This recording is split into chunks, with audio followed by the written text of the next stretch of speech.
las herramientas, el conocimiento de las herramientas, sobre todo de coaching consciente, de coaching de negocios, pueden ser de enorme utilidad para alcanzar los resultados en las tareas que tienen que desempeñar como responsables en las organizaciones.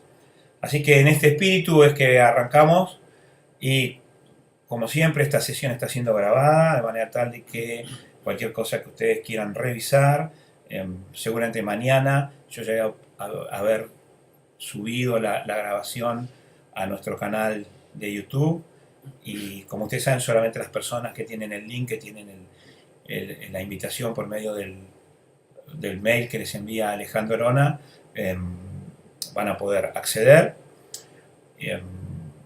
Así que sin otra dilación vamos a arrancar con lo que tenemos para hoy y después, por supuesto, como siempre hacemos, vamos a abrir una conversación para todos juntos aprender un poquito más sobre el tema de management consciente. Esta primera teleclase entonces vamos a dedicarnos a explorar cómo es que el management crea valor, cómo crea valor económico en las organizaciones, pero también en una sociedad. Esta es una cuestión que a mí me interesa mucho dilucidar y quiero explicar por qué.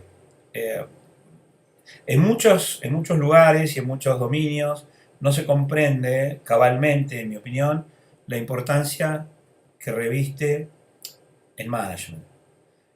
En algunas incluso es hasta desvalorizado. Hay personas que tienen la idea que los managers no trabajan o que el trabajo del manager es manager, gerente, líder, responsable, jefe. Es casi superfluo y que en realidad son algo así como un elemento parasitario en la cadena de creación de valor. O sea que en realidad el valor se crea en otro lado y el manager pues prácticamente no aporta valor. Si esto fuera así sería una pésima noticia para nosotros porque la abrumadora mayoría de las personas que me están escuchando o son managers o trabajan ayudando a managers a hacer su trabajo.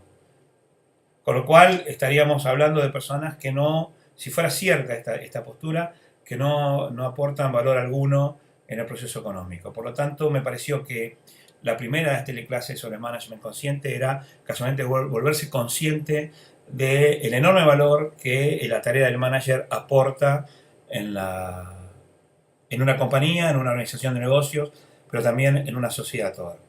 Así que vamos a arrancar, como siempre lo hacemos,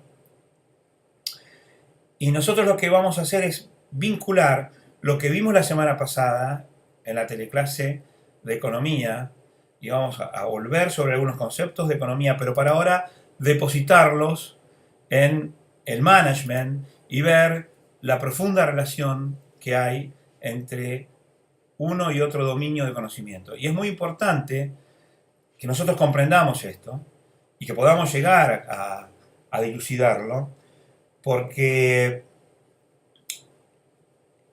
allí parte el error fundamental cuando comenzamos a hablar de management. La absoluta ignorancia sobre el estrecho vínculo que existe entre lo que ocurre en el nivel del management en las compañías y lo que ocurre en la economía. Es como que la percepción es que esto está absolutamente divorciado, cuando en realidad lo que vamos a tratar de mostrar es que hay una profunda relación, que esta línea en dos sentidos, la línea azul de doble sentido, es una línea que muestra que estos dos dominios de acción y de toma de decisiones y de estrategias en las compañías están profundamente vinculados y tienen una relación que se retroalimenta, ¿no? Y casualmente en el carácter circular de la retroalimentación entre la economía y el management es donde nosotros digo como coaches o como gerentes o como responsables, es donde tenemos nuestro espacio de acción y también nuestro espacio de responsabilidad.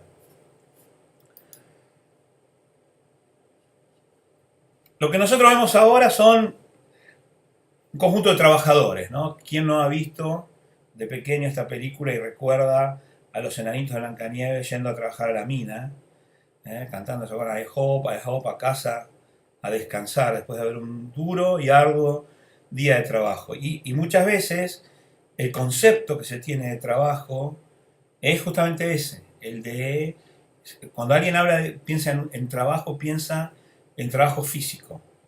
Y lo que a uno se nos ocurre primero es personas que han realizado esfuerzos básicamente musculares para cumplimentar una tarea.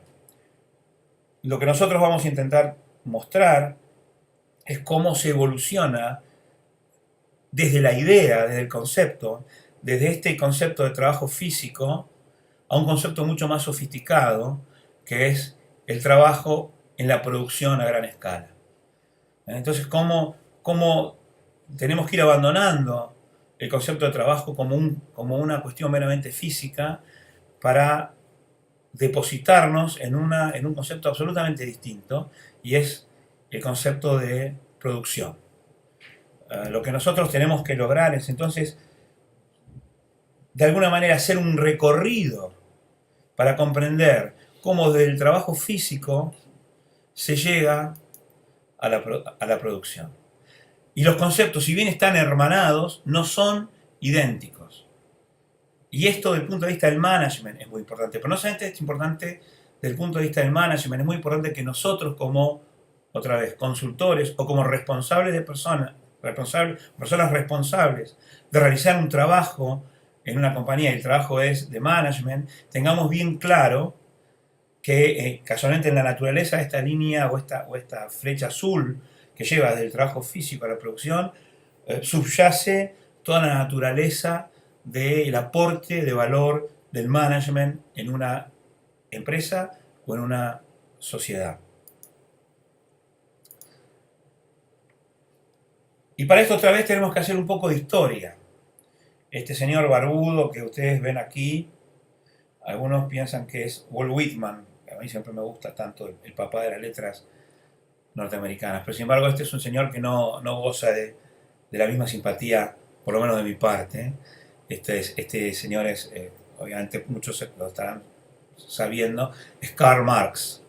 Y Marx es uno de los grandes responsables, tal vez el más grande responsable, de que el concepto de management sea considerado como un concepto parasitario en la cadena de creación de valor de las compañías.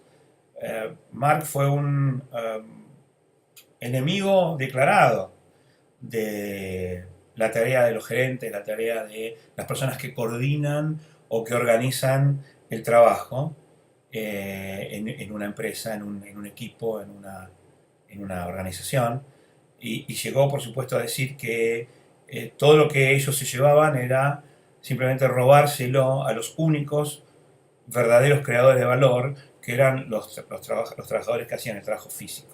Es decir, la idea, el modelo mental de Marx era un modelo mental donde él asimilaba el trabajo, había una sola manifestación del trabajo y el trabajo era siempre físico.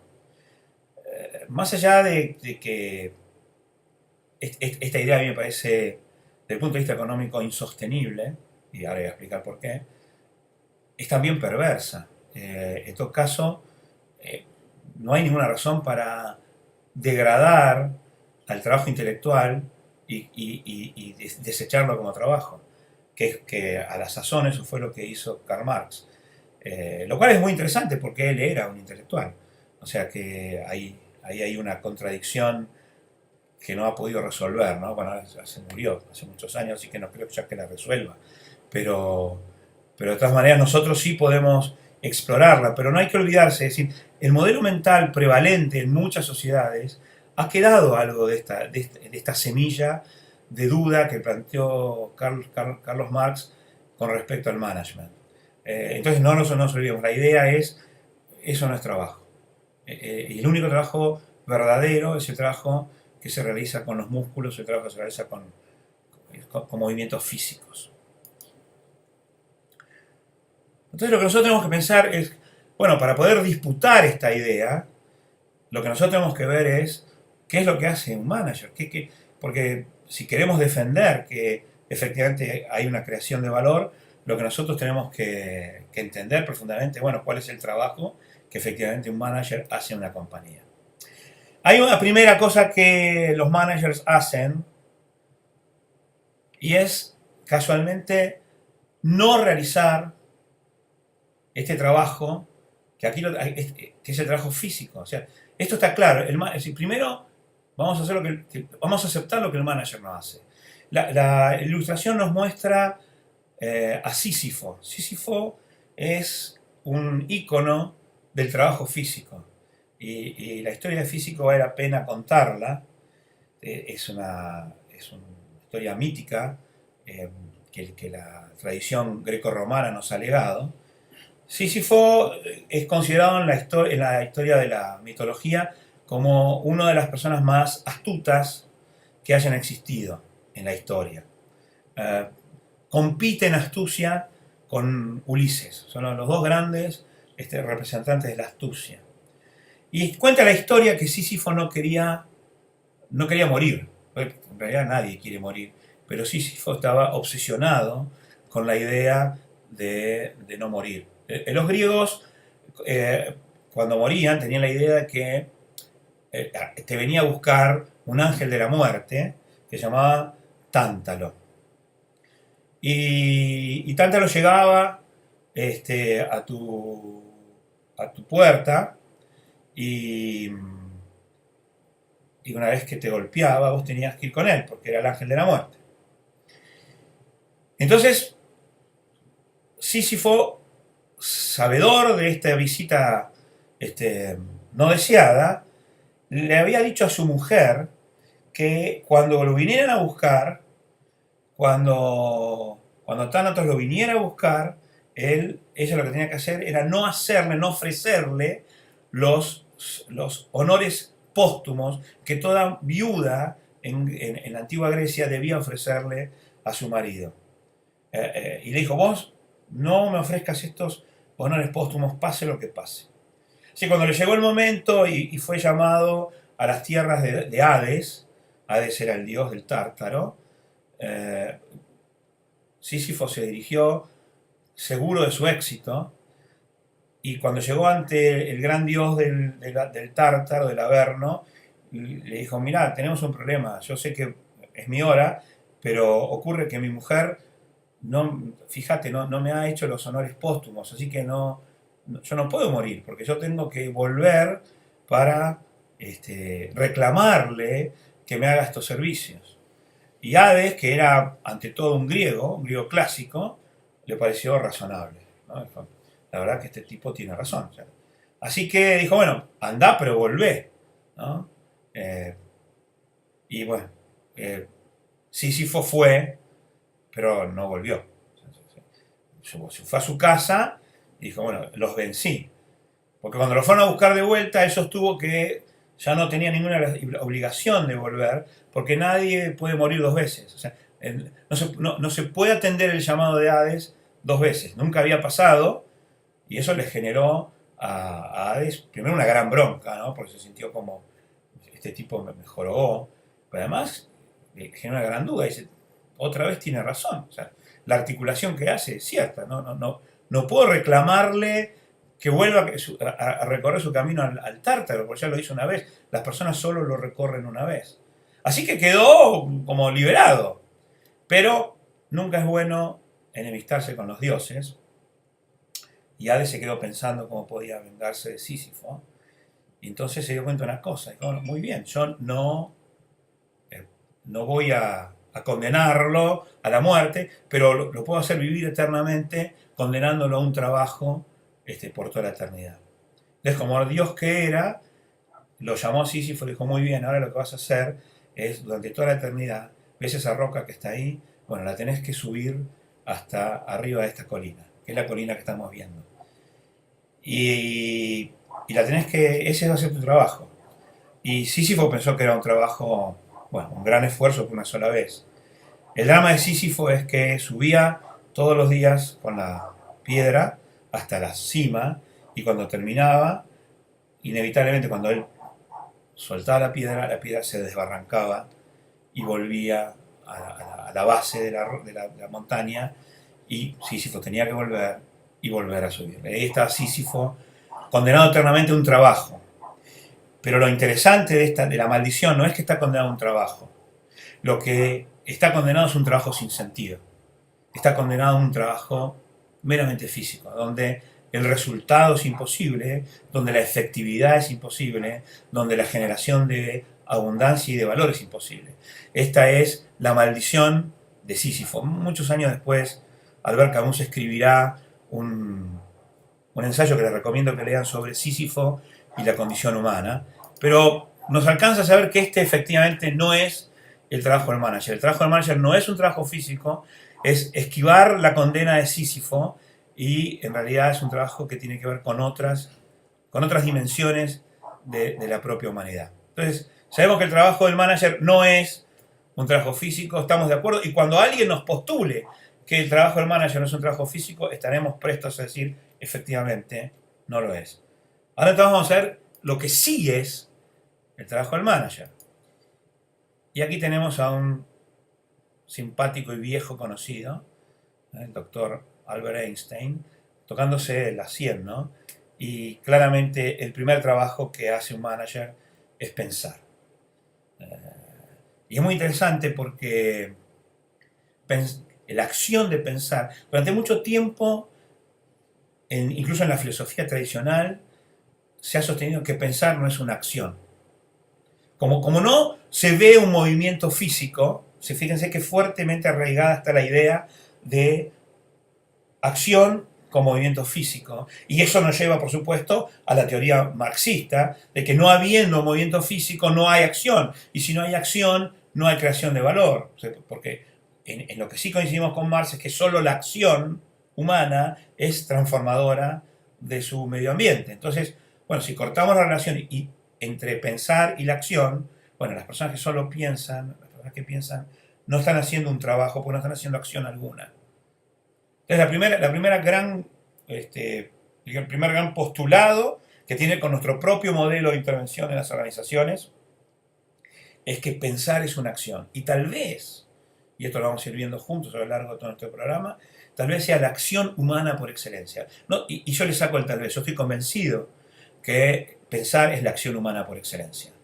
Es la única que lleva la impronta indeleble de la humanidad. El resto de las acciones que los seres humanos somos capaces de generar pueden ser copiadas o por una máquina o por un animal entrenado. Pero la única acción que nos reservamos con exclusividad y que nos convierte en esta particular forma de animal vivo es que somos un animal que piensa. Somos un ser vivo pensante. Por lo tanto, incorporar el pensamiento a la acción es una tarea que es importante para generar un modelo mental de profunda comprensión del trabajo del manager. ¿Sí? No estamos entrando por la ventana a la teoría del management, sino que estamos mostrando un argumento absolutamente sólido, y es que la acción humana por excelencia, que es el pensamiento, no puede estar afuera del proceso productivo. Tiene que estar en algún lugar. Y esto es responsabilidad de los managers. Existen otros trabajos que el manager hace, porque no alcanza a compensar. Luego, el manager necesita comunicarse, necesita coordinar acciones. El manager piensa, y una vez que pensó, para no ser simplemente un filósofo, luego lo que tiene que hacer, un filósofo inefectivo, ¿no? Un filósofo de café, lo que tiene que hacer es encontrar las maneras, y en lo posible maneras muy efectivas, de que aquello que pensó luego se produzca en acciones. Ustedes saben que yo les conté que en realidad ya terminé de escribir, y en poquito tiempo más va a estar, les voy dando la primicia, está terminado mi libro Abracadabra, mi segundo libro. Y ustedes saben que yo elegí casualmente el nombre de Abracadabra porque es la palabra más transformadora que existe desde el punto de vista del concepto. Porque lo que quiere decir Abracadabra es que así sea. genero lo que hago. Y finalmente esto es lo que hace un manager. Piensa y luego, a través de su comunicación, genera aquello que ha dicho. Así que genero lo que hablo, genero lo que digo. ¿Cómo lo genera un manager? Lo genera delegando, lo genera comunicándose, lo genera hablando con personas, escribiéndole a las personas, escuchando a las personas, teniendo conversaciones de uno a uno, teniendo conversaciones multidimensionales, haciendo presentaciones, etc. Por lo tanto, el segundo trabajo del manager es conversar. Y otra vez, me cuido mucho, ustedes saben que para nosotros es muy importante utilizar el filo de las palabras con mucho cuidado. No estoy hablando que el trabajo del manager es hablar, lo que estoy diciendo es que el trabajo del manager es conversar, es decir, diseñar, elaborar y accionar con un conjunto de herramientas conversacionales que dotan a la palabra de un contexto y un sentido en el cual esa palabra adquiere un profundo poder transformador. Eso es lo que es una conversación.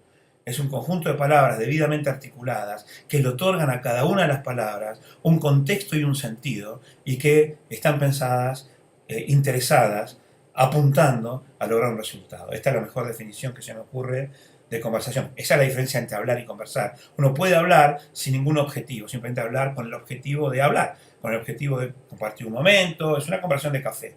Pero cuando uno conversa, lo que uno hace es articula un conjunto de palabras y en esa articulación lo que hay es le otorga un contexto y un sentido a cada una de las palabras porque está buscando alcanzar un resultado. Esto es una tarea muy compleja, que demanda la profunda atención del manager y de las personas que, como muchos de nosotros, pretendemos ayudar a los managers a hacer mejor su trabajo.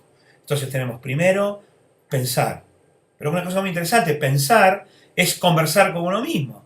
Con lo cual, lo que estamos viendo es que lo que hace básicamente el manager es conversar, o conversa consigo mismo y piensa, y otra vez, acuérdense lo que digo, conversa, no habla consigo mismo, conversa, es decir, necesita dotar a ese conjunto de palabras de una articulación y dotarlos de un contexto y ponerlos dentro de la búsqueda de un objetivo, y entonces primero lo analiza para sí mismo. Luego de sacar ciertas conclusiones, necesita expandir esa conclusión al resto de las personas que lo rodean para coordinar con ellos y ellas un conjunto de acciones. Por lo tanto, el segundo trabajo de un manager es conversar con los demás. Conversar consigo mismo el primero, conversar con los demás el segundo trabajo.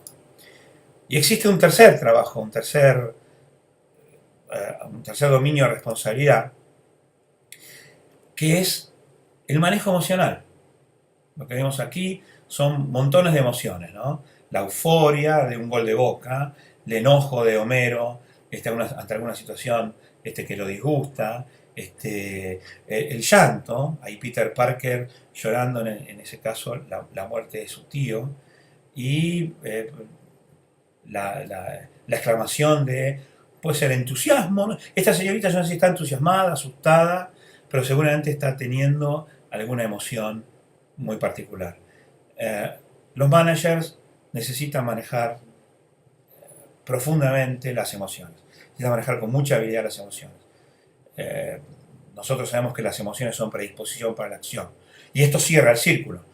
Es decir, la acción como centro permanente sobre el cual giramos en nuestro trabajo. La acción desde el punto de vista del pensamiento, la acción desde el punto de vista de la coordinación de acciones y la acción desde el punto de vista de generar los espacios emocionales que predispongan a algún tipo de acción determinada.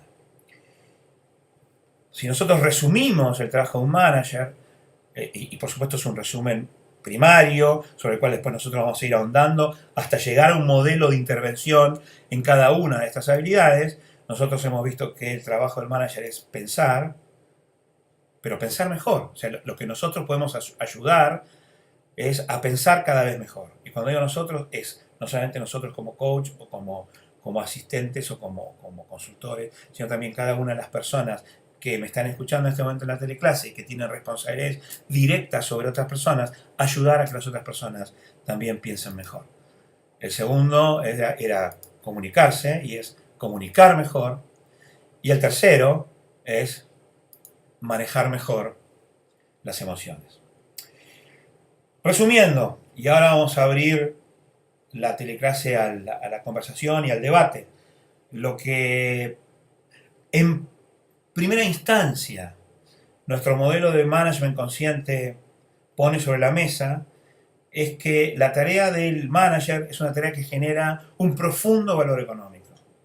Hay una cita que me gustaría que ustedes recuerden del libro de Ayn Rand, La rebelión de Atlas. Ustedes saben que yo recomiendo profundamente la lectura de ese libro. Y en algún momento uno de los personajes, que es un gran industrial, se llama Hank Rearden, está siendo juzgado y está defendiéndose en juicio, y una de las personas que más lo defiende es otro industrial que se llama Francisco de Anconia, y la defensa que hace Francisco de Anconia en un momento dice una cosa que a mí me parece extraordinaria, dice: piense en la humanidad antes que existieran los empresarios como Hank Rearden. Hank Rearden es básicamente un empresario y un manager. Piense a la humanidad debatiéndose, simplemente realizando movimientos físicos, y piense en lo difícil que es generar valor económico solo con movimientos físicos. ¿Recuerdan la primera clase cuando vimos la foto del transbordador espacial y nos preguntamos cuántas personas necesitaría, cuál sería el número de personas que se necesitaría para con solamente movimientos físicos empujar al transbordador hacia su órbita? Y encontramos que era un número que no se nos podía ocurrir. Bueno, aquí es la misma idea. Francisco de Anconia se pregunta y dice: piensa en la humanidad debatiéndose en la pobreza que solo genera movimientos físicos. ¿Cuál sería su producto? ¿Cuál sería su creación de abundancia? Y piensa en la humanidad tal y como la conocemos hoy, donde las personas han incorporado a lo largo de los años y de esta batalla permanente por civilizarnos, han incorporado la acción fundamental, que es el pensamiento, y han hecho de esos movimientos físicos movimientos efectivos, y han ahorrado tiempo y ahorrado recursos y mejorado sus resultados. Y piense la diferencia entre el producto de aquellos meros movimientos físicos y el producto de los movimientos humanos, es decir, que llevan la impronta del pensamiento y por lo tanto se vuelven movimientos humanos. Y piense, si hay una diferencia de producto, esa es la diferencia que hay en la calidad de vida a lo largo de los siglos. Y lo que termina diciendo Francisco de Anconia es: la diferencia en la calidad de vida de todos nosotros entre lo que se hubiera logrado con solo movimientos físicos y lo que se logra con el trabajo de los managers es todo regalo de Hank Rearden. Es buenísimo el concepto. Por supuesto, Hank Rearden es un ícono, ¿no? Es como un representante de una raza de emprendedores. Es decir, la diferencia entre el producto del movimiento físico y el producto que se logra con pensar las cosas nos genera una diferencia en la calidad de vida. Y esa calidad de vida, esa diferencia en la calidad de vida, es todo regalo de Hank Rearden. Bueno, nosotros somos las personas que o somos Hank Rearden o ayudamos a Hank Rearden a hacer mejor su trabajo. Por lo tanto, otra vez, el trabajo que tenemos por delante es un trabajo de enorme importancia porque es revolucionario, o sea, puede cambiar las condiciones de vida, por lo menos las personas que nos rodean. Y para terminar, uno no debería olvidarse que hay un momento en la historia de la humanidad donde la calidad de vida de las personas aumenta exponencialmente, ¿no? Y ese momento es alrededor de 1700, finales del siglo XVIII, 1780, donde si uno mira cualquier gráfico de calidad de vida a lo largo de la historia de la humanidad, va a ver que hacia 1780 cualquier variable que uno tome tiene un crecimiento exponencial. Tomen esto, expectativa de vida, disminución de la mortalidad infantil, producción material, cualquier cosa que ustedes tomen van a ver que en 1780 se produce un crecimiento exponencial. ¿Qué pasó en 1780? La revolución industrial. Y la revolución industrial, repito, no es el resultado de meros movimientos físicos. La revolución industrial es el resultado de agregarle a ese trabajo esforzado, y yo no estoy denigrando ni muchísimo menos, ¿no? A ese trabajo esforzado, pero profundamente ineficiente e ineficaz de los meros movimientos físicos, la carga humana del pensamiento. ¿Cuál es nuestro trabajo? Ayudar a pensar mejor, ayudar a comunicar mejor, ayudar a manejar mejor las emociones. Con esto terminamos la presentación del día de hoy y lo que vamos a hacer es abrir ahora sí, como siempre, como van a ver que es costumbre, bueno, a preguntas y a respuestas. Así que ya mismo quedo listo para preguntar y para conducir un debate. En realidad, no solamente puede haber preguntas, puede haber opiniones en contrario y va a ser muy divertido poder intentar fundamentarlas de uno y otro lado. ¿Quién tiene entonces una pregunta? Solamente tiene que accionar la manito automática esta y, bueno, hacer su pregunta o su comentario. Los escucho. A ver. Muy bien, lo tenemos a Alex. Alex va a convertirse así como la punta de lanza de cualquier conversación. Alex, buenas noches, te escucho. César, perdón, pero en esta ocasión me equivoqué porque estaba ensayando con la manito, que no la veo bien, así que quedo para el final. ¿Estás ensayando? Bueno, listo, entonces baja No, nomás. no la veo bien la manito. Entonces ahora, así que espero más rato a tener una pregunta, ¿ok? Así Bueno, que dame cómo unos no. minutos. Cómo no, cómo no. Silencio así, así. Muy bien. ¿Quién sí tiene una pregunta? ¿Quién tiene una pregunta? Veo que Alejandro, ahí hay una pregunta escrita, pero no estoy seguro si Alejandro tenés una pregunta. Te habilito por si tenés alguna pregunta, Ale. No, no, no, no, no, era un saludo nomás, ese justo cuando me conecto. Muy bien. Bueno, vamos a ver quién sí tiene una pregunta. Porque si no tenemos preguntas, no tenemos. Ahí está Jorge. Vamos a abrirle entonces ahí está. Jorge Velázquez, te escucho. Sí, hay otro Jorge, pero Jorge, levantaste la mano, ya tenés sonido. Buenas noches, Jorge, ¿cómo estás? Buenas noches, César. Muy bien, gracias. ¿Tú? Muy bien, gracias. Gracias por preguntar. Quisiera preguntarte, ¿qué pasa cuando nuestras acciones o la serie de acciones que estamos haciendo no nos está generando los resultados que estamos buscando y por lo tanto empezamos a pensar o a darle vueltas todo el tiempo a qué es eso que estamos haciendo mal, pero no estoy seguro si en este punto en el que estoy en mi vida debiera de volver a poner la mano y tomarme a lo mejor un par de semanas, quizás un mes, para decidir si realmente esto es lo que estoy haciendo y esto es lo que quiero y tengo que cambiar algunas de las acciones que estoy haciendo el día de hoy para lograr estos resultados. A ver, la primera cosa que se me ocurre es bastante obvia. Creo que vamos a estar los dos de acuerdo, Jorge. Y es que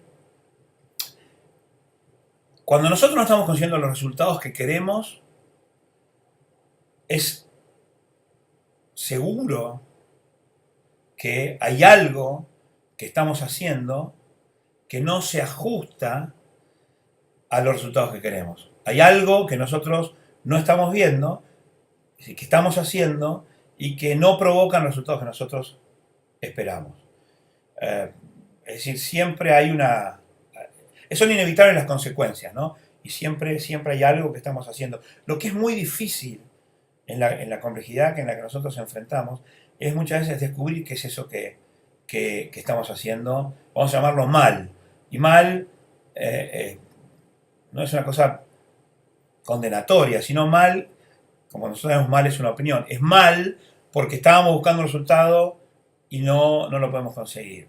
Y ahí es donde vos me planteás una pregunta interesante. Entonces, ¿qué debemos hacer? ¿No? Y una alternativa una de las alternativas es parar de hacer cosas. O sea, porque lo peor que podemos hacer es insistir con las mismas acciones. Y eso, aunque parece obvio, esto lo he visto realizar a montones de managers en montones de situaciones, convencidos de que la próxima vez va a salir bien, convencidos de que en realidad las cosas no salieron bien por factores externos que no se alinearon debidamente, pero que la próxima vez la suerte nos va a acompañar o los demás van a ajustar sus acciones a lo que nosotros deseamos. Es como un pensamiento wishful thinking, ¿no? Como el pensamiento esperanzado. Ya, hacemos las cosas mal, pero esperamos que no tener los resultados malos que esas cosas mal que estamos haciendo auspician. Y entonces usamos mucho el pensamiento esperanzado. Una de las cuestiones que nosotros vamos a aprender en nuestro modelo de management es a detectar cuando nosotros mismos o cuando la persona que estamos intentando ayudar a ser más productiva está utilizando un modelo mental donde su pensamiento es un pensamiento esperanzado, o sea, donde está esperando que haya ciertos resultados y no hay ningún fundamento para que eso ocurra. En realidad están todos los fundamentos contrarios. En ese caso, una buena solución es, bueno, poner freno de mano. Lo que pasa con el freno de mano es que no puede uno poner el freno de mano para siempre, ¿no? Indefinidamente. El mundo finalmente cambia por nuestras acciones. El mundo no cambia por lo que nosotros pensamos. Es fundamental lo que nosotros pensamos, pero nuestra capacidad para transformar el mundo subyace en nuestra capacidad para generar acciones. Así que eso es muy bueno en una sesión de coaching, por ejemplo, ¿no? Donde uno puede ayudar a la persona a mostrarle las acciones que está generando, tener la capacidad para detectar esas acciones, poder desgranarlas en un conjunto lógico de antecedente y consecuente. Esta es otra cosa que pasa con mucha habitualidad, Jorge. Las personas no es tan fácil muchas veces ver un antecedente y ver el consecuente y darse cuenta que si hago esto, invariablemente va a ocurrir esto otro. Hay muchas personas que les gusta mucho el antecedente, pero no les gusta el consecuente. Y nosotros vamos a encontrar que esto también forma parte de una de las grandes debilidades que tenemos en nuestro proceso de pensamiento. Por lo tanto, cuando nosotros tenemos resultados que no son los que nos gustan, una buena alternativa es parar de accionar.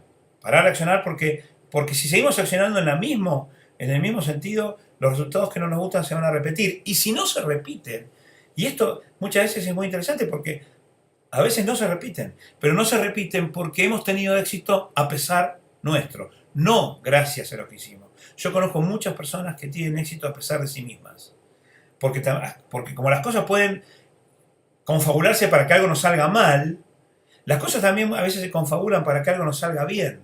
Lo que pasa es que es mucho más difícil darse cuenta de esto último. Yo conozco muchas personas que te explican muy bien por qué las cosas se confabularon para que algo les saliera mal. Pero muy poquitas personas son capaces de darse cuenta que en realidad las cosas se confabularon para que salieran bien y que hicieran lo que hicieran, aunque sea la macana más grande del mundo, igual iban a tener éxito, porque en realidad sus acciones no mueven el amperímetro. Están en un juego en el cual ellos no tienen ningún poder. Ahora, la marea los ha llevado a buen puerto. Hay que tener mucho cuidado con esto, ¿no? Porque así como la marea te lleva a un buen puerto, la marea después te hunde. Y vos no vas a saber nunca ni por qué estás en el buen puerto, ni por qué ahora estás en el fondo del mar. Así que me parece, Jorge, que parar está bien. Ahora no podemos parar eternamente. Lo que hay que es parar para generar otro conjunto de acciones que nos vuelva a depositar otra vez en la productividad y en la eficiencia, ¿no? No sé si tenés un comentario a partir de esto que te digo, Jorge. Me gusta muchísimo la reflexión que estás haciendo porque creo que me ayuda el que no tengo que estar repitiendo la serie de acciones que estoy haciendo y que el hecho de hacer las mismas acciones no quiere decir que me va a llevar a ser exitoso y que por el otro lado quizás el hecho de haber tenido algunas buenas experiencias a lo mejor no dependieron de mí y fueron exitosas independientemente de eso porque como tú dices pues, la marea estaba bien o cualquier situación estaba acomodada para que eso saliera bien, y no necesariamente quiere decir que yo estaba haciendo las cosas bien. Entonces eso me genera una reflexión muy atractiva porque creo que es parte de lo que hoy tengo que ponerme a ver dentro de lo que estoy haciendo. Qué bueno, qué bueno. Esto último, ¿no? Esta última reflexión. A ver, por eso es tan importante que en nuestro recorrido nosotros no solamente vamos a conversar sobre habilidades técnicas, sino que también tenemos que reflexionar sobre algunos valores. Y aquí es donde, por ejemplo, el valor de la humildad pasa a ser tremendamente efectivo. Porque en cualquier modelo de relaciones humanas vamos a encontrar que la humildad tiene un lugar. O sea, uno puede agarrar cualquier libro de relaciones humanas. ¿Y quién va a ser el experto que te diga no hay que ser humilde? ¿No? La humildad y construir las relaciones humanas a partir de la humildad. Ahora, efectivamente, ¿qué quiere decir humildad? Y humildad quiere decir esto que vos estás diciendo, esto que vos estás poniendo ahora como ejemplo. Es decir, wow, esto que vos me decís, César, me genera una reflexión y me hace pensar que a veces, cuando tengo éxito, no es gracias a lo que yo hice, sino que hiciera lo que hiciera, igual me hubiera ido bien. Eso es la humildad puesta al servicio de la efectividad. Porque la tentación, ¿cuál es? La tentación es decir, me salió bien porque yo soy buenísimo. Porque yo sé hacer las cosas muy bien. No, yo siempre digo que hay dos fatales errores en los que las personas con poder pueden caer. Y no nos olvidemos, los managers tienen poder y también los asesores tienen poder porque nos escuchan, porque tenemos poder declarativo en muchas situaciones. Y esos dos fatales errores son el error de la soberbia y el error de la arrogancia. Y para mí hay una gran diferencia entre arrogancia y soberbia. Yo siempre digo que hay que tener mucho cuidado en no caer en el bobarismo, ¿no? El bobarismo es una definición que proviene de la novela de Flaubert, Madame Bovary.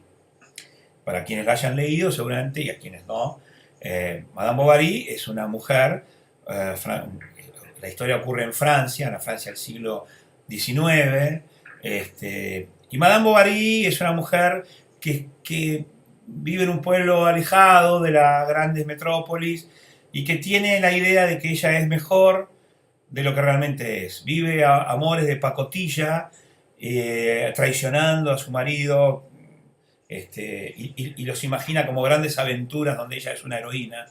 Bueno, el final de Madame Bovary la pone en el lugar donde inevitablemente iba a caer, ¿no? Como consecuencia de sus propias acciones. Pero el bovarismo es para mí imaginarse mejor. Ahora, imaginarse mejor, si uno se imagina mejor que los demás, eso es soberbia. Imaginarse mejor que los demás es soberbia. Por eso los soberbios no escuchan, porque se imagina mejor que los demás. Ahora pensá en un manager que se imagina mejor que los demás. Difícilmente podría salir de sus labios la frase que vos enunciaste. Tal vez cuando las cosas me salen bien, no sea porque yo lo hice bien, sino que fue a pesar mío. O sea, ¿ves la profunda imposibilidad entre una cosa y otra? No pueden pasar las dos cosas. Si yo me imagino mejor de lo que soy, no se me puede ocurrir que tuve éxito aún a pesar mío. Y por lo tanto, la primera posibilidad, la que vos planteaste, es imposible en el soberbio. Ahora, hay un grado peor que la soberbia, y es no solamente imaginarse mejor que los demás, sino que el arrogante se imagina mejor que lo que realmente es. No solamente mejor que los demás, sino que además se imagina a sí mismo mejor que lo que él realmente es. Y allí yo he aprendido que en toda catástrofe, ya sea una catástrofe física, ya sea una catástrofe económica, siempre hay un bobarista arrogante que se imaginó mejor de lo que era. Y para mala suerte de él y sobre todo de quienes lo rodeaban, era un bobarista arrogante con poder, que se imaginaba mejor que lo que era y lo que provocó fue una catástrofe. La primera que se me ocurre, está más o menos cercana, es el hundimiento del el barco italiano, el Victoria, ¿no? Costa Victoria, creo que se llamaba, ¿no? Con tan particular capitán que se mandó a la macana y después salió corriendo, quería bajarse del barco antes que los propios, los propios turistas, ¿no? Un claro bobarista arrogante, que se imaginó mejor capitán de lo que era y llevó a su barco a la catástrofe. Bueno, esto ocurre con muchas ideas, por eso es tan importante como manager verlo y como coach poder hacerlo ver. Así que me encanta esta última reflexión y bueno, espero que lo que te conté te haya cerrado y te haya servido. Gracias, Jorge. Gracias a ti, César. Buenas noches. Gracias, mi viejo. Muchísimas gracias. ¿Qué más? ¿Alguna reflexión sobre esto o alguna pregunta que tenga que ver con esto? Los escucho. A ver, tenemos así una mano levantada. Ilvar. Adelante, Ilvar. Buenas noches. ¿Cómo estás?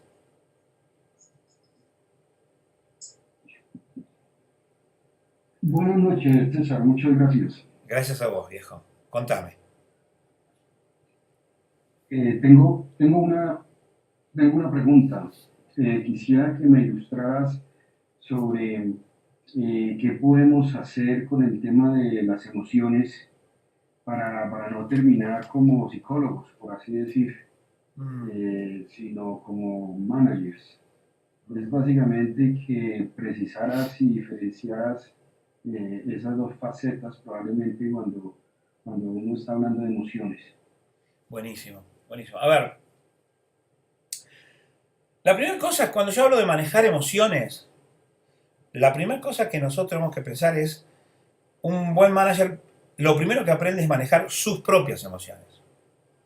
Ni siquiera estoy hablando todavía de manejar las emociones ajenas. Y esto tiene que ver con reconocer profundamente, primero, el origen de una emoción y dos, reconocer cómo intervenir en ella. La intervención, y luego, cuando nosotros somos muy eficientes a manejar la propia emoción, eso ya es, Ilvar, una habilidad que muy pocas personas tienen, por lo menos que tienen todo el tiempo. O sea, yo no conozco a nadie que tenga todo el tiempo esa habilidad. Conozco personas que la mayor parte del tiempo pueden llevarlo a cabo. Y con eso se convierten en personas tremendamente efectivas y además tremendamente atractivas. Son personas con las cuales vos querés compartir trabajos, aventuras, etc. Entonces, el primer gran desafío es manejar, comprender e intervenir en las propias emociones. Y para eso uno no va a caer, no es autopsicólogo uno, sino que la receta allí es, hay un conjunto de herramientas que no tienen que ver con la psicología, pero sí tienen que ver con comprender el origen de la emoción, de dónde surgen las emociones, y una vez que uno comprende eso, cómo intervenir en ellos. Y para adelantarme te digo que yo tengo la opinión de que eso ocurre a nivel lingüístico, o sea, ocurre interviniendo en alguna articulación narrativa que es la que provoca determinada emoción. Lo que yo aprendí es que detrás de toda emoción humana existe siempre una articulación narrativa gobernada por alguna opinión. Es decir, hay una articulación narrativa donde una opinión juega un papel preponderante. Y una vez que uno es capaz de, cual detective, seguir la huella de la opinión, descubrir la opinión y trabajar luego sobre esa opinión, uno no necesita un psicólogo para eso, no se vuelve uno un psicólogo porque lo que hace uno es intervenir fuertemente sobre su propia emoción. Una vez que uno ha aprendido a hacer eso, es mucho más fácil escuchar con atención las historias de las otras personas, seguir el rastro de la opinión preponderante que está provocando a la persona un cierto tipo de emocionalidad. Y una vez que uno encontró y pudo descubrir esa emoción, igual que un detective, ¿no? Lo que hace uno es interviene en esa emoción.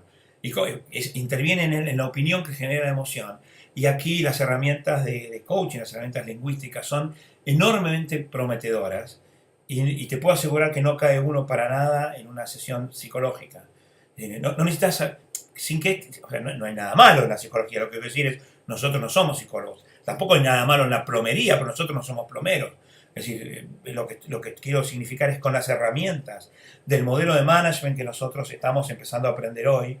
Una parte importantísima, yo en mi modelo de management, el modelo de management por objetivos y principios, que es el modelo que vamos a aprender, el modelo que utilizo en las organizaciones, juega un papel preponderante el manejo emocional. Yo lo llamo la metacompetencia.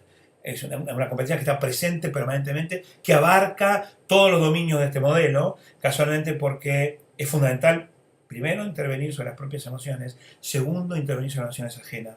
Para esto tenemos un montón de herramientas. Estas herramientas son concretas, estas herramientas tienen que ver, como te repito, para poder ser la idea, con el seguimiento, con rastrear la articulación narrativa que provoca la emoción, encontrar cuál es la opinión gobernante en esa emoción y luego trabajar con todas las herramientas que nosotros sabemos que se puede trabajar sobre una opinión, buscando su fundamentación, encontrando los hechos que la respaldan, encontrando los estándares por los cuales la filtramos, revisando los intereses de los cuales nos hacemos cargo cuando tenemos la opinión, intentando, si se puede, fundamentar la opinión contraria, y de esa manera, con una rigurosidad absoluta en el manejo de herramientas concretas de comunicación, puede uno trabajar sobre las opiniones sin caer en una cosa medio esotérica o psicológica o el nombre peyorativo que pudiéramos ponerle, ¿no?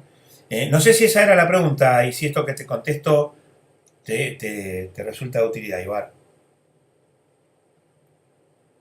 Sí, excelente, muchas gracias. No, gracias a vos. Por supuesto, esto solo el planteo, ¿no? Como si vos revisás una de las teleclases, la vamos a dedicar exclusivamente a el manejo emocional y a entender profundamente el origen de las emociones, la articulación narrativa que las engendra, las opiniones que las gobiernan y la manera de intervenir en ellas. O sea, no nos vamos a quedar en la enunciación del problema o del desafío, sino que vamos a explorar las herramientas para poder intervenir efectivamente. Ahora, quiero hacer una pequeña digresión, si me permitís, Silvar, porque esta pregunta es buenísima y porque además nos remite a un tema que es fundamental. No subestimemos el tema emocional. El tema emocional es decisivo en las relaciones humanas. Y el management es una relación humana, es una relación entre personas, es una relación personas que tienen un determinado interés y que buscan realizar una determinada tarea. El manejo emocional las personas que carecen de manejo emocional son como una especie es como un impedimento como no ver o como no oír bien o como no poder caminar. O sea, es muy difícil manejarse en un ambiente cargado de emociones si uno es un analfabeto emocional, porque lo que provoca son desastres. Y por el contrario, las personas que logran maestría en el manejo emocional tienen el 80% del camino allanado. Es fundamental. Yo siempre me acuerdo de un libro que leías cuando era joven, es la trilogía de las fundaciones, escrito por Isaac Asimov. Y el momento más, es una obra de literatura de ficción esplendorosa, la recomiendo, está tan bien escrita, la idea es tan subyugante, pero hay un momento en el cual uno se come las páginas del libro y es cuando de pronto, en el drama galáctico que esta obra fenomenal plantea, irrumpe un personaje que viene a romper con toda la lógica de cómo funcionaba el universo hasta ese momento, y es un general absolutamente imposible de vencer, que a su paso conquista y conquista planetas y planetas, y que los ejércitos se suman a sus propias huestes, aquellos que tenían a sus propias huestes, aquellos que tenían que combatirlo terminan siendo sus más feroces aliados. Y lo que se descubre, no estoy arruinando el libro a nadie, pues se descubre rápidamente, es que este general, a quien se lo conoce como el Mulo, es un mutante, un evento abyecto en la historia de la humanidad, que tiene una sola capacidad, y su única capacidad es capaz de implantar emociones en los seres humanos. Eso es todo lo que él puede hacer. Pero con la sola habilidad de implantar la emoción que él quiere, conquista el universo. Es una metáfora extraordinaria para el trabajo de manager, ¿no?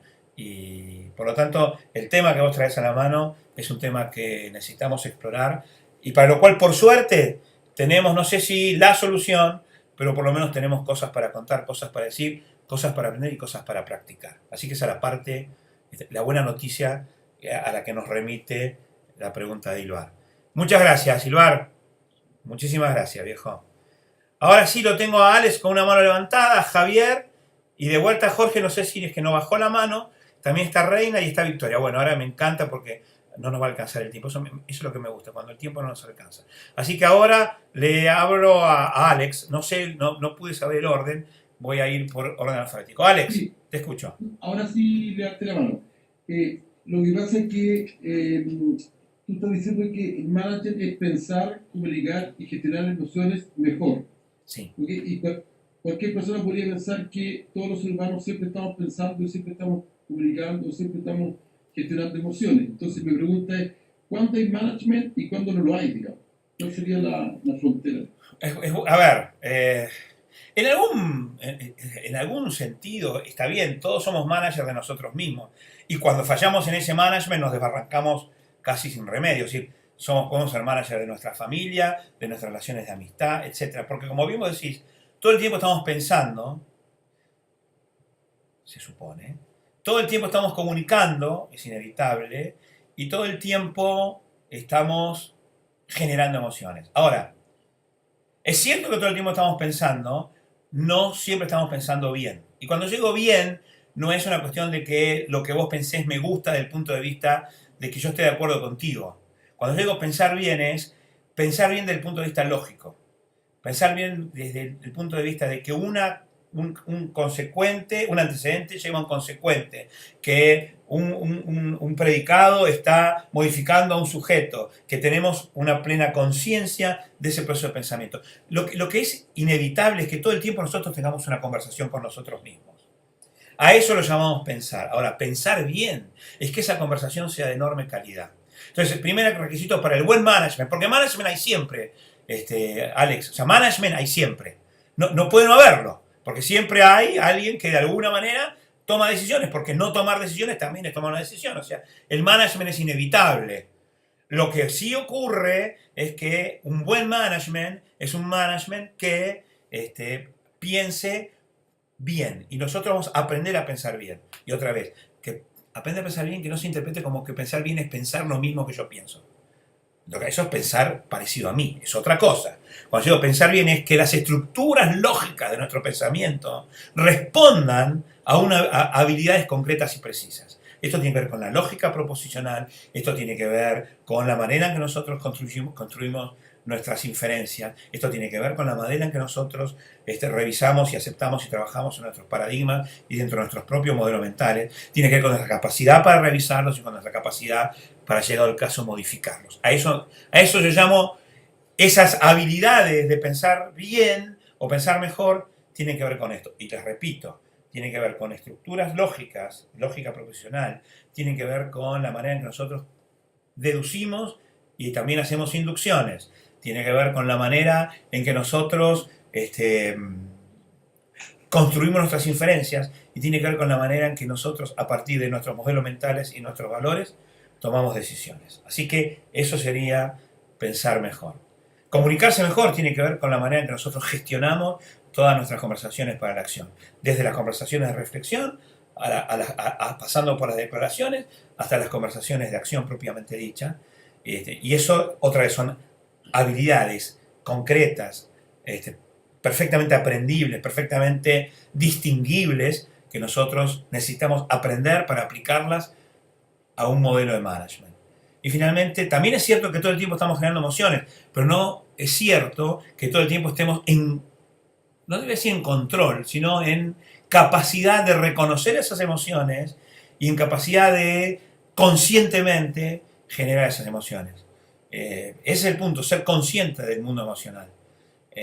Todas las personas viven en emociones, no todas las personas, y tengo para mí que una minoría bastante selecta es competente para estar consciente de sus propias emociones, estar en contacto con ellas y poder distinguirlas y reconocerlas y trabajar.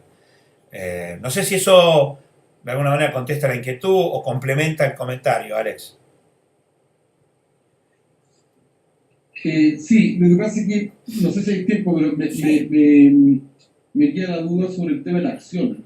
Porque si bien es cierto pensar en una acción, también veíamos la contraparte de que se entendía que el trabajo era el mundo físico. Entonces, me da la sensación de que el management, para que sea management, tiene que llevar ese pensamiento que es acción, a otro tipo de acción. Como que ahí tengo una duda de donde yo al menos encontraría que aprecio el management, cuando como que genera un cambio en el mundo, no sé, algo así. A ver, Como que me quedo trunco un poco en el sentido de hacer un juicio, por ejemplo, este manager es mejor que este otro, o en ese sentido como que, no sé. pero no es tan difícil. A ver, el management es un proceso. Y por lo tanto, como proceso tiene un conjunto de acciones que uno puede distinguir. Las personas competentes en management distinguen las distintas acciones. El modelo de management que nosotros vamos a aprender nos va a permitir distinguir cada una de las acciones que forman parte de lo que nosotros, y esto siempre es inevitable, vamos a llamar un buen proceso de management. Otras personas con un modelo distinto pueden decir que un buen proceso de management involucra otro tipo de acciones. Pero nosotros vamos a desmembrar en un conjunto de acciones, pero absolutamente distinguibles, ¿sí? Y lo que vos al final vas a decir es, este es un buen manager porque hace esto y esto. Es decir, porque buen manager también es una opinión, y para que como consultor esa opinión sea fundamentada, o como manager esa opinión sobre tu propio trabajo sea fundamentada, lo que tienes que hacer es apoyarla en hechos. ¿Cuáles son esos hechos? Es descomponer el proceso de management en un conjunto de acciones. Y esas acciones son acciones absolutamente distinguibles porque por más que ocurren con el pensamiento muchas de esas, uno sabe cuando una persona está haciendo una declaración, por ejemplo.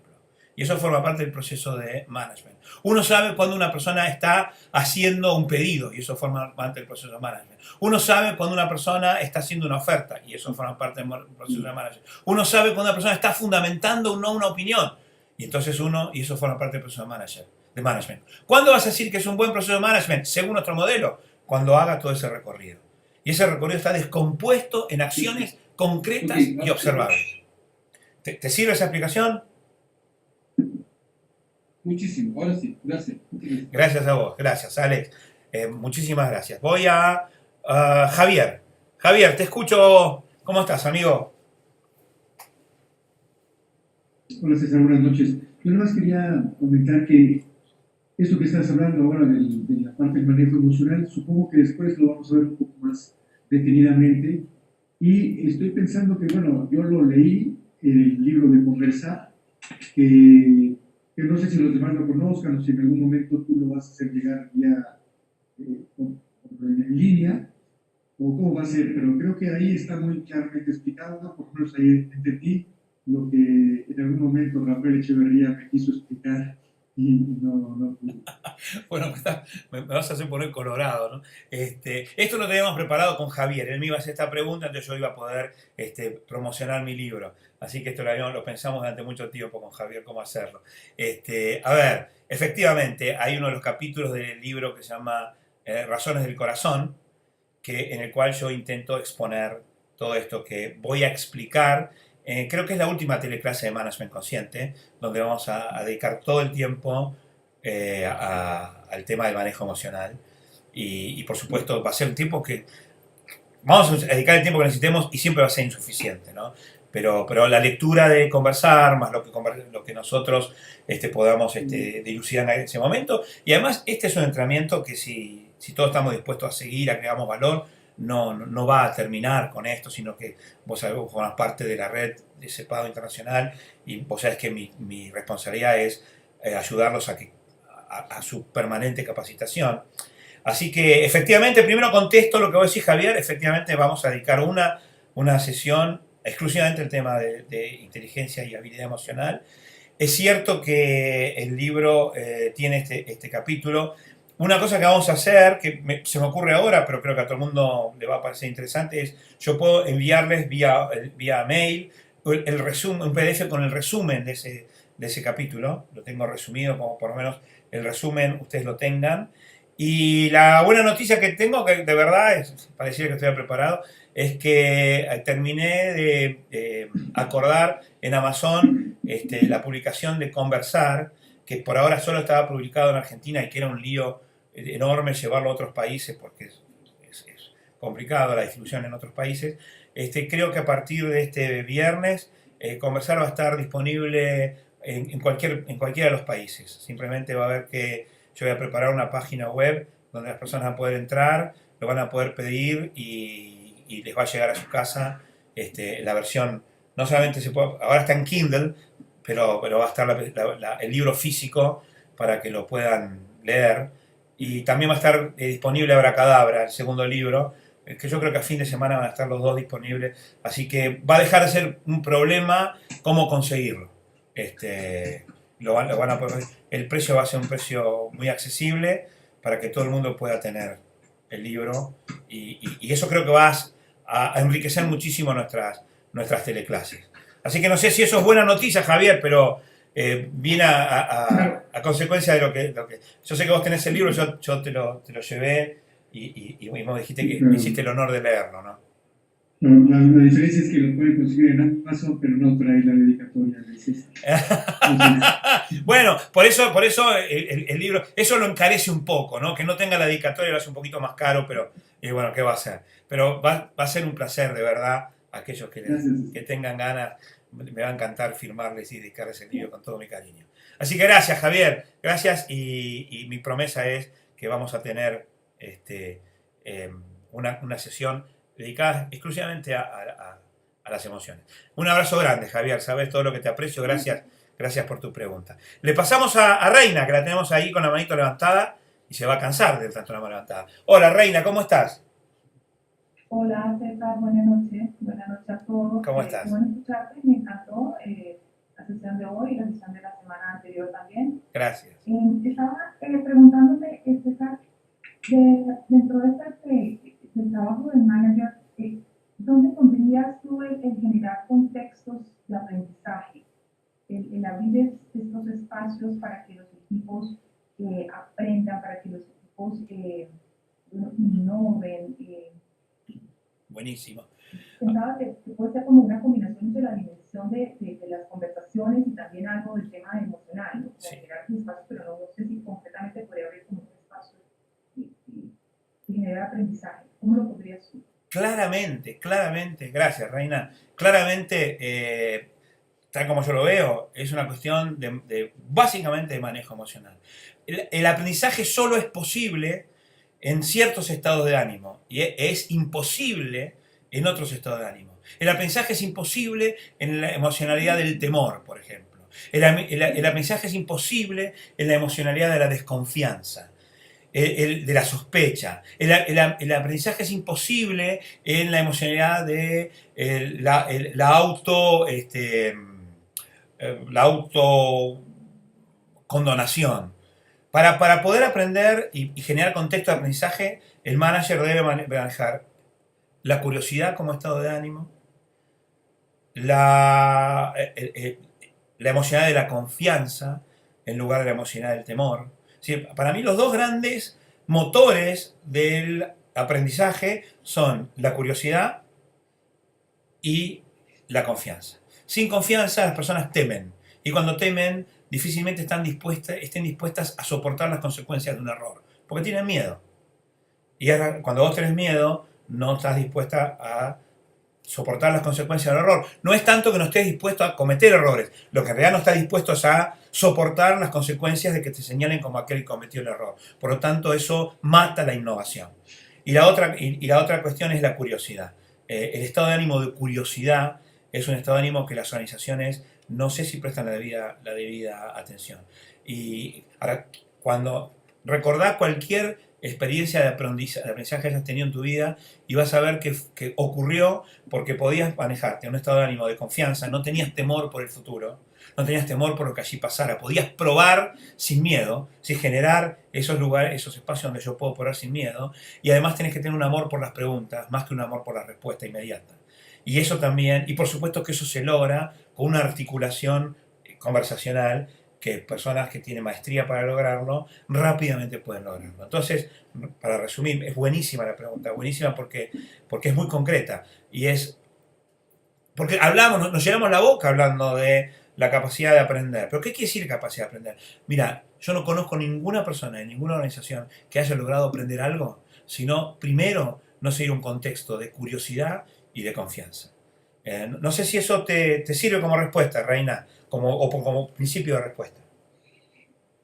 Súper, sí, me sirve muchísimo, César, mil gracias. Gracias, muchísimas gracias, Reina. Y por supuesto, todas estas preguntas en las office hours las vamos a seguir ampliando porque las office hours se trata solamente de preguntas, así que ahí vamos a tener todo el tiempo para discutir, para que alguno no esté de acuerdo, por favor. Esto es una red de aprendizaje casualmente. Es decir, pobre de mí si no soy capaz de generar en estas sesiones eso que contar recién la Reina, ¿no? Este contexto de confianza entre todos y de curiosidad, ¿no? De amor por las preguntas y no cerrarlas rápidamente.